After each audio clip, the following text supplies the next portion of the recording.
My name is Jake, and I used to think I was the king of Northwood High. The hallways were my kingdom, and my friends, Mark and Leo, were my loyal knights. We weren't the biggest guys in school, but we were definitely the meanest. We walked with this swagger, a confidence that made other kids move out of our way. We'd shove freshmen into lockers, steal their lunch money, and just laugh as they scrambled to pick up their dropped books. It was just a game to us, honestly, a way to pass the time and feel powerful. We never even thought about how the other kids felt. We were too busy enjoying our reign. A typical day for us was less about learning and more about causing trouble. In chemistry class, we'd swap chemicals to see what would happen, usually ending with a puff of smelly smoke and, yeah, an angry teacher. During lunch, we'd sit at the best table, daring anyone to challenge us. We'd make fun of kids for their clothes, their glasses, or just the way they walked. We were cruel, and we knew it. But we didn't care. We thought it made us cool, made us important. Looking back, I can see how wrong we were, how small we truly were. That afternoon, the final bell rang, signaling the end of another day of our rule. We pushed our way through the crowded halls, laughing and shoving as usual. Mark had just tripped a kid carrying a huge stack of books, and we were howling with laughter as papers flew everywhere. It was just another victory in our daily conquest of the school. We felt invincible, like nothing could ever touch us. We had no idea that our kingdom was about to crumble, that our reign was about to come to a terrifying end. We were just three bullies, heading home, blind to the darkness that was waiting for us. We left the school grounds, still high on our own arrogance. The sun was shining, but there was this strange chill in the air. We didn't notice it then. We were too busy planning our evening, probably involving some more mindless trouble. We joked about the kid Mark had tripped, mimicking his panicked expression. We were on top of the world, or so we thought. But honestly, something was different about that day. Something unsettling. A shadow was creeping into our lives. A shadow we had created ourselves, and it was about to swallow us whole. Little did we know, we were walking straight into a nightmare. As we rounded the corner onto my street, we saw him. A boy was sitting on the curb, his face buried in his hands. He was sobbing, his small shoulders shaking with each cry. He wasn't anyone we knew well, just another quiet kid from the neighborhood. Someone who kept to himself, but the way he cried caught our attention. Seeing someone crying wasn't new to us, but this was different.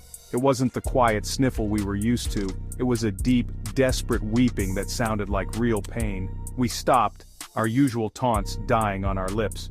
For a moment we just stared, unsure of what to do. Mark, ever the leader, was the first to speak. "Hey, crybaby," he sneered. "What's the matter now? Did you lose your teddy bear?" The boy looked up, his face pale and streaked with tears. His eyes were wide with a terror I had never seen before. He wasn't just sad, he was petrified. "You have to listen," he whispered, his voice trembling. "He's coming for you, all of you. You're in danger." We just laughed at him. Danger? What danger could there possibly be for us? We were the danger. We were the ones people were afraid of.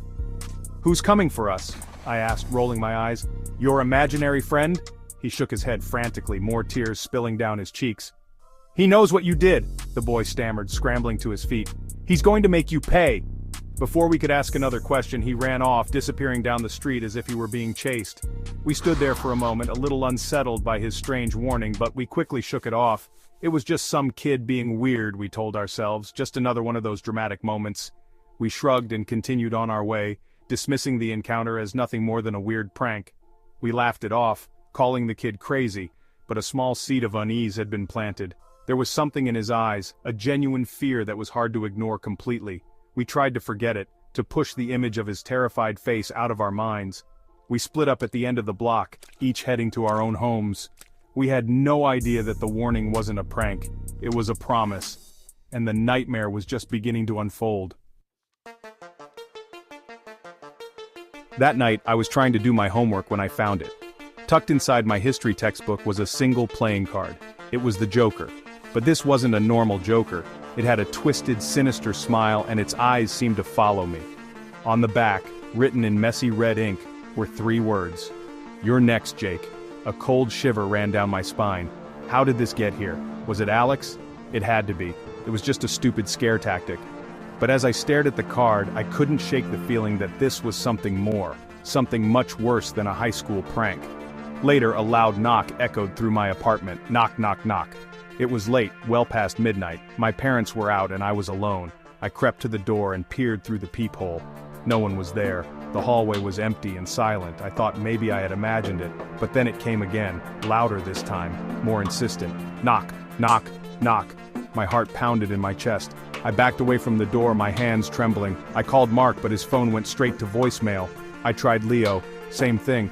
A wave of panic washed over me.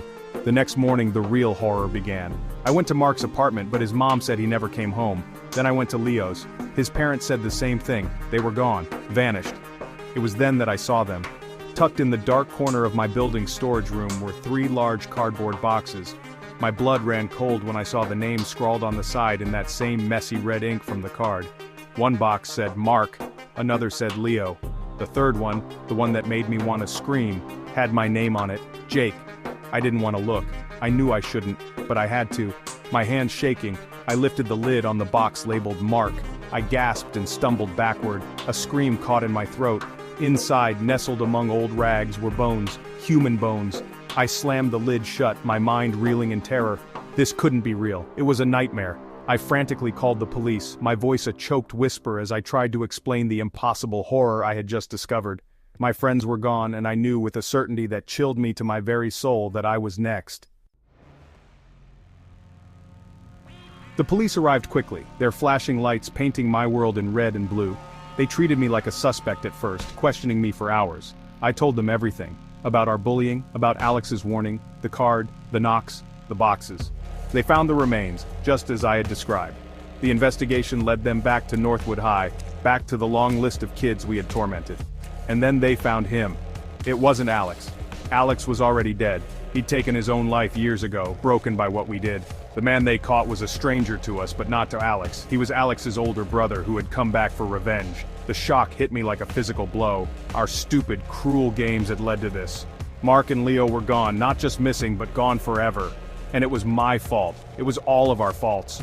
We had pushed someone so far that they snapped. We had created a monster with our own meanness. The police told me Alex's brother had been planning it for months, watching us, learning our routines. Alex had tried to warn us, tried to stop his brother, but it was too late. We had been so arrogant, so sure of our own power that we never saw the consequences coming.